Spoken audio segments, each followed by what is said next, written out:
Kami no Mi zo Shiro Sekai. L'histoire met en scène Katsuragi Keima, spécialiste des jeux de séduction jusqu'à être surnommé sur le net comme le dieu des conquêtes. Cependant, dans la vraie vie, Keima est rejeté par ses camarades de classe, ce qui l'a amené à détester les filles. Un jour, un démon portant le nom de Hiroshi a pour mission de capturer les âmes qui se sont échappées de l'enfer pour se réfugier dans le corps de jeunes femmes. Le seul moyen d'exorciser ces filles est qu'elles tombent amoureuses. C'est alors que Hiroshi s'associe avec Keima. L'anime a pour genre comédie, drame, fantasy, magical girls, romance, school life et pour thème démon, harem, magie, otaku.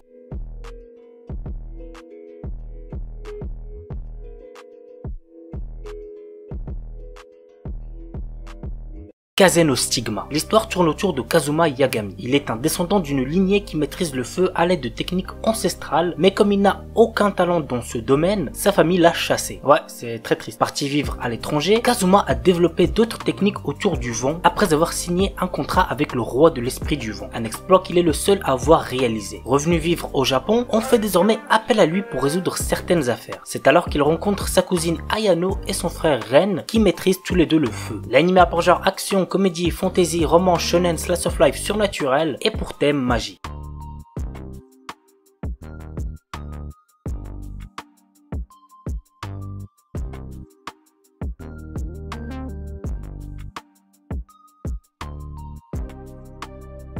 Oregairu. Ashima, notre héros, est assez spécial. Voici pourquoi. Il a une vision des plus pessimistes de la vie. De toute façon, sa situation actuelle ne le pousse guère à déborder d'optimisme. Pas d'amis, pas de petit ami et sa capacité à envisager l'avenir est, selon ses propres dires, complètement HS. Pour le faire changer, son professeur le pousse à rejoindre un club scolaire qui s'avère être dirigé par la plus belle fille du lycée, Yukino, surnommée la beauté de glace. Stylé comme surnom, pas vrai? Perfectionniste au possible, cette dernière considère que la destinée des personnes d'exception et de guider les moins chanceux, comme ce Hashiman. L'anime a pour genre comédie, drame, romance, school life, slice of life et pour thème amitié, club, école, quotidien.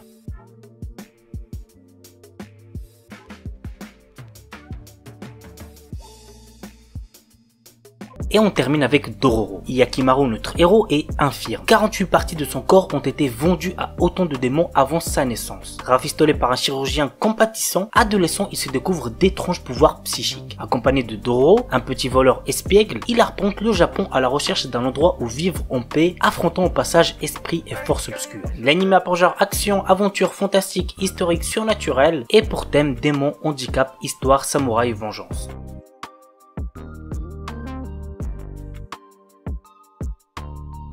Kawaii-dake Janai Shikimori-san. Shikimori semble être la petite amie parfaite, mignonne, agréable à vivre et douce quand elle le veut. Cependant, elle a un côté sombre et cool qui se dévoile de temps à autre. Et Izumi, son petit ami, adore être là quand ça arrive, car pour lui, c'est ce côté intimidant qui fait tout le charme de sa bien-aimée. C'est assez chelou comme histoire, mais je suis intrigué de voir ce que ça va donner. L'anime a pour genre comédie, romance, school life, shonen, slice of life et pour thème adolescence, amour, école, quotidien. Kanojo mo Kanojo. J'adore cet animé, c'est mon deuxième animé préféré de la saison. Je vois vraiment pas le temps passer lorsque je regarde les épisodes. C'est drôle, c'est mignon, mais assez what the fuck aussi quand même. Vous allez comprendre pourquoi avec le résumé. Naoya, notre héros, aime Saki depuis l'école primaire et quand elle accepte enfin ses sentiments, il est au mieux de sa forme. Mais un jour, une jolie fille du nom de Minase Nagisa lui fait des aveux. Séduit par les deux filles, Naoya choisit de sortir avec les deux. Vraiment, hein, zéro van. L'anime a pour genre comédie, romance, school life, slice of life et pour thème école, polygamie, triangle amoureux.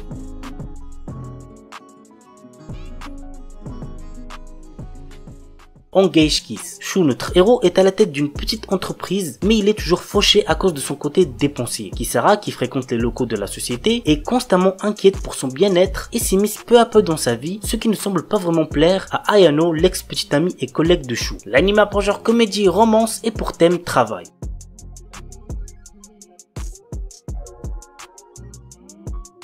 Kyufukashi no Uta. Koyamuri est un adolescent qui croise une nuit la route de Nazuna Nanakusa, qui est une vampire. Souhaitant devenir lui-même un vampire, il sent que le moment est venu lorsque Nazuna l'invite à passer la nuit dans un bâtiment abandonné. Lors de son réveil, il constate qu'il n'est pas devenu un vampire malgré les nombreuses morsures qu'il a au cou. Que veut réellement faire Nazuna de Ko? L'anime a pour genre comédie, fantastique, psychologique, romance, ecchi, slice of life, surnaturel et pour thème amour quotidien vampire. Kinsuno Vermeil, Alto Goldfield, est un étudiant d'une académie de magie qui aspire à maîtriser toutes les magies existantes. Alors qu'il était sur le point de rater un examen sur l'invocation, il trouve un vieux grimoire sur le sujet. En suivant ses consignes, il réussit à invoquer un démon. Il s'agit de la puissante Vermeil qui a été scellée il y a longtemps. Le problème c'est qu'elle a besoin d'énergie magique et pour en avoir, il faut qu'elle embrasse Alto. L'anime a pour genre comédie, fantasy et pour thème démon magie. Dokyu Hentai HX Heroes. Je l'ai déjà présenté il me semble 2 ou 3 fois sur ma chaîne. C'est un animé très drôle avec un héros surpuissant, bref, il y a de quoi vous faire kiffer. Voici le résumé. Depuis quelque temps, une espèce extraterrestre est apparue sur Terre dans le but de voler l'énergie sexuelle des terriens. Reto Enjo est un lycéen qui se retrouve un jour face à l'un de ces extraterrestres afin de sauver son ami d'enfance. Suite à cela, il va rejoindre l'organisation HX Heroes et être entouré de belles jeunes femmes. Pour vaincre ses ennemis, il va devoir emprunter l'énergie sexuelle de ce nouvel entourage. L'anime a pour genre action, comédie, ecchi, mature, romance, school life, surnaturel et pour thème combat, école, arène.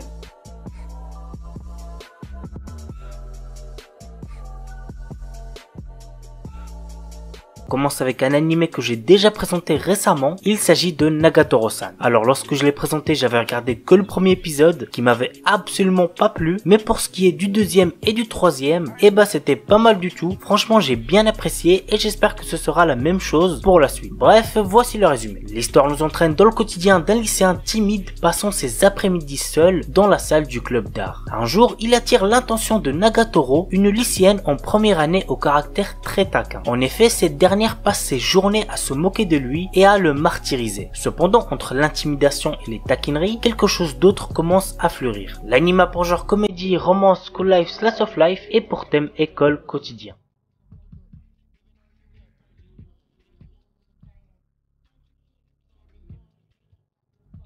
Red Dog of Healer. Je vous déconseille fortement de regarder cet animé si vous avez moins de 16 ans, il contient beaucoup de nudité ainsi que de la violence. Voici le résumé. Keyar, notre héros, en raison de son statut de magicien guérisseur, ne peut se battre seul et fut constamment exploité par les autres. Mais un jour, il remarque ce qui se trouvait au-delà de la magie curative et fut convaincu qu'un magicien guérisseur était la classe la plus forte. Cependant, au moment où il réalisa ce potentiel, il était privé de tout. Ainsi, il utilisa la magie de guérison sur le monde lui-même afin de revenir 4 ans en arrière, décidant de tout refaire. L'anime a pour genre action, aventure, drame, ecchi, fantasy, mature, romance, seinen et pour thème harem, vengeance, viol.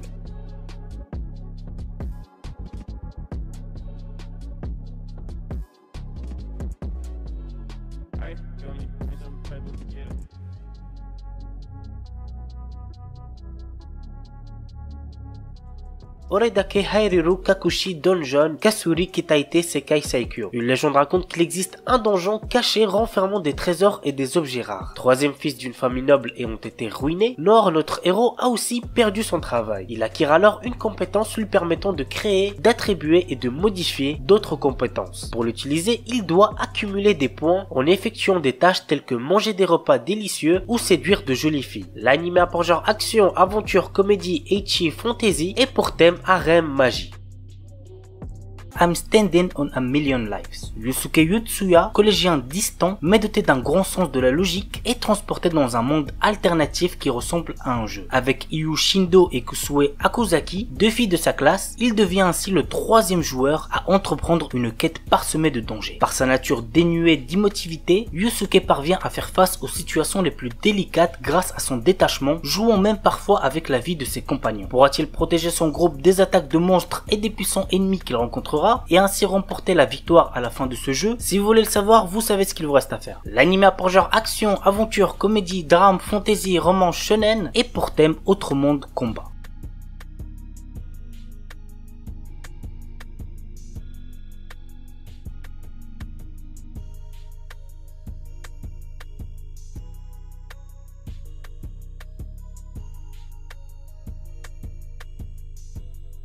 Tatenouisha no Nariagari. Et avant de passer au résumé, sachez qu'une date a été annoncée pour la saison 2. Ça sortira en automne 2021, donc il y a encore quand même pas mal de temps avant que ça commence. Ça vous laisse largement le temps de découvrir la saison 1 ou de la revoir. Voici en tout cas un petit résumé avant de passer à l'anime suivant. Naofumi, notre héros, est projeté dans un monde proche en tout lieu d'un jeu de rôle d'heroic fantasy. Mais alors que d'autres héros ont été dotés d'armes offensives redoutables, Naofumi hérite d'un bouclier aux capacités limitées pour progresser dans ce jeu où le danger peut surgir à chaque instant. Trahi par sa partenaire et vilipendé par la population, le jeune homme ne peut désormais compter que sur lui-même pour survivre dans cet univers hostile et peut-être sur une jeune fille désœuvrée aux ressources insoupçonnées. L'anime a pour genre action, aventure fantastique et pour thème démons, monde parallèle, monstres, pouvoirs spéciaux, trahison.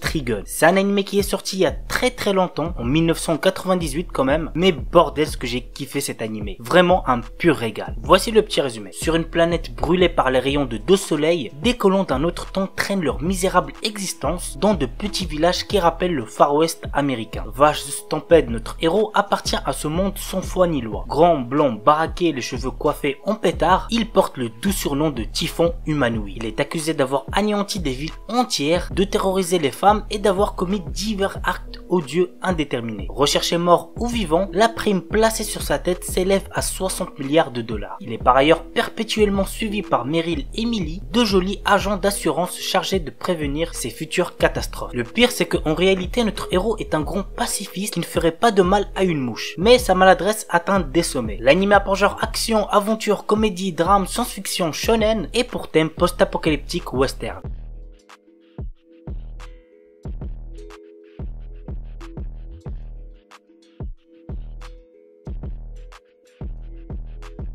Nous sommes au 21e siècle et la présence d'animaux anthropomorphes dans notre monde est désormais connue de tous. Michiru Kagimori est une lycéenne humaine qui se réveille un jour en ayant l'apparence d'un tanuki, qui veut dire un raton laveur. Elle n'a pas d'autre choix que de s'enfuir et de partir pour Anima City, le lieu où les animaux anthropomorphes peuvent vivre entre eux en toute tranquillité. Michiru va y faire la rencontre de Shiro Ogami, un loup qui déteste les humains. Grâce à lui, elle va en apprendre plus sur le mode de vie des animaux anthropomorphes. Ensemble, ils vont tenter de comprendre pourquoi Michiru s'est soudainement transformé et vont se retrouver pris dans une affaire qui les dépasse. Alors déjà, dans un premier temps, le truc qui m'a le plus donné envie de m'intéresser à Brand New Animal, c'est qu'il sera fait par le studio Trigger et bordel ce que j'adore ce studio. Et aussi parce que récemment j'ai regardé Beastars qui a aussi pour thème animaux et que j'ai pas mal kiffé. L'anime a pour genre enquête, tranche de vie, action, science-fiction, Namio Kitekure. Dans un bar, Minare Koda, avec son caractère bien trempé, critique son ex-copain auprès d'un journaliste radio qu'elle vient tout juste de rencontrer. Le lendemain, elle tombe sur son discours ivre à la radio. En allant à la radio pour s'expliquer, elle apprend que les auditeurs ont particulièrement aimé sa franchise, alors le directeur de la station lui propose un emploi. Minare va découvrir le milieu de la radio à travers des interviews à mener et de l'actualité. Je ne sais pas vous, mais moi je trouve que c'est assez spécial comme animé. J'ai jamais pu voir d'animé qui parle sur le milieu de la radio, donc franchement je pense que ça pourrait être intéressant. L'anime a pour genre seinen, tranche de vie, comédie, suspense, paraît Ranman. L'histoire se déroule à la fin du 19e siècle et à la veille du 20e siècle. Un bateau japonais a dérivé vers le continent américain avec comme à son bord Sorano apparaît et Ishiki Kozame. La première est une ingénieure de talent, le second est un samouraï rusé mais lâche. Pour revenir au Japon, ils ont besoin d'argent et pour en avoir, ils vont participer à une course nommée Trans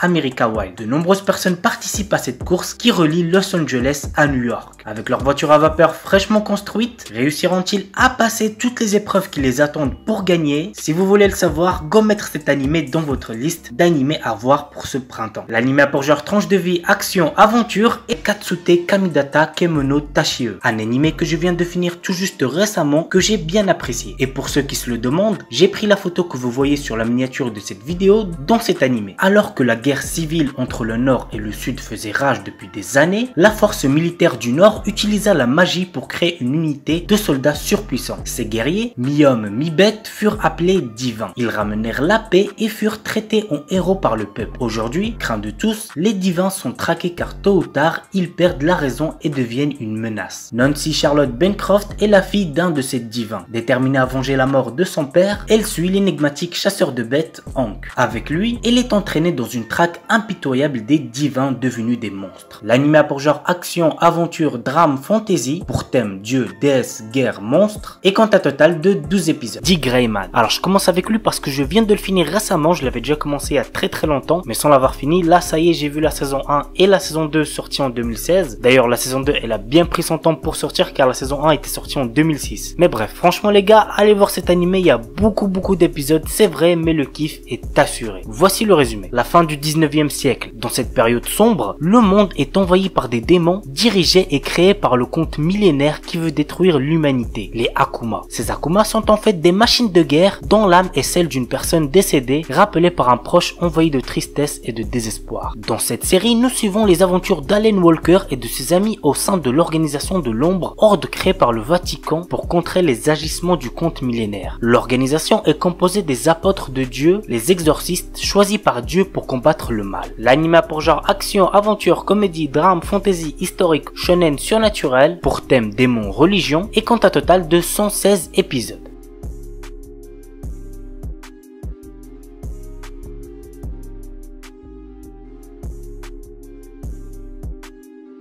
Roka no Yusha, un petit animé d'aventure assez sympa, voici de quoi ça parle. Lorsque le Majin sort de son sommeil et des ténèbres dans lequel il est enfoui, la divinité du destin a la charge de choisir 6 héros et de leur offrir les pouvoirs nécessaires à la sauvegarde du monde. Ils sont appelés Roka no Yusha, qui veut dire héros des siffleurs. Parmi les sélectionnés figure Adlet, un garçon qui dit être l'homme le plus fort du monde. Cette personne se présente comme étant l'un des Roka no Yusha au point de rendez-vous. Tous soupçonnent alors que l'un d'entre eux est un traître et le plus ciblé par ses soupçons n'est autre que notre héros Adlet. L'anime a pour genre action, aventure, drame, fantasy, mystère, roman, shonen, pour thème combat, démon, magie, mythologie, et compte un total de 12 épisodes.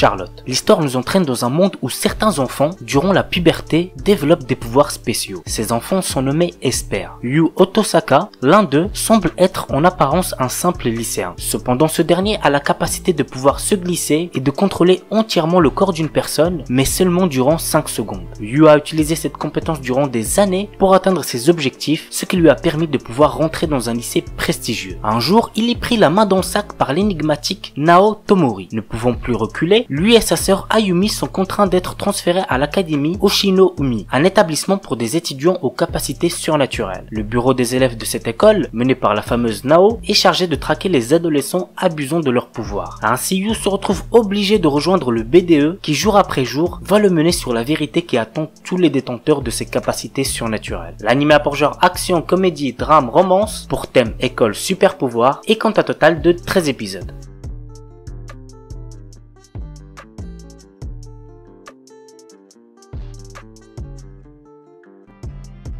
Tales of Zestiria X. Sorei est un jeune homme qui a été élevé parmi les Séraphins, des êtres spirituels qu'aucun humain n'est capable de voir. Il croit en la légende qui dit un jour, tous les humains seront capables de voir les Séraphins. Au fond de lui, il rêve d'élucider le mystère des anciennes ruines et de créer un monde dans lequel les humains et les Séraphins pourront vivre ensemble. Un jour, alors qu'ils seront pour la première fois de sa vie dans une capitale humaine, il se retrouve impliqué dans un incident mystérieux. Au cours de ces événements, il finit par retirer l'épée sacrée de la pierre dans laquelle elle était plantée et devient le berger, celui qui doit débarrasser le monde de la calamité. Prenant à bras le corps sa mission des plus importantes, son rêve de voir les humains et les Séraphins coexister s'anime d'autant plus. Accompagné de ses amis, le berger fait ses premiers pas dans la grande aventure qui lui tend les bras. L'anime a pour genre drame, fantasy, surnaturel, pour thème magie, voyage, et compte un total de 26 épisodes.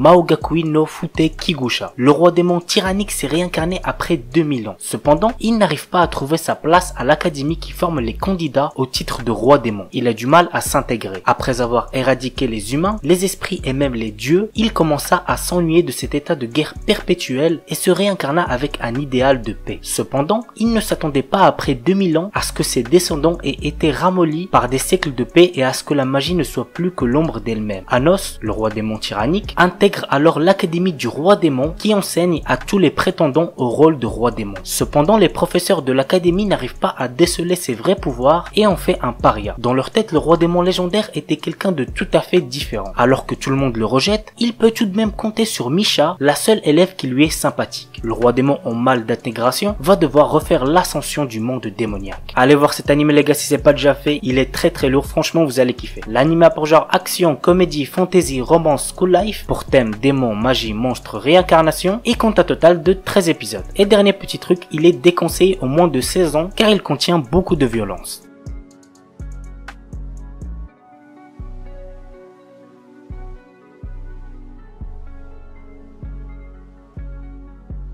Big Order. Il y a 10 ans, un petit garçon a souhaité la destruction du monde. La Terre a alors connu diverses catastrophes. Depuis ce jour, un groupe d'individus a vu leur souhait également se matérialiser en pouvoir psychique. Ces gens sont appelés les Hordeurs. Afin de dominer le monde, certains Hordeurs recherchent Oshiyama Eiji, un lycéen responsable des phénomènes destructeurs qui se sont passés 10 ans auparavant. L'anime a pour genre action, psychologique, romance, surnaturel, pour thème inceste, magie, post-apocalyptique, super pouvoir et compte à total de 10 épisodes.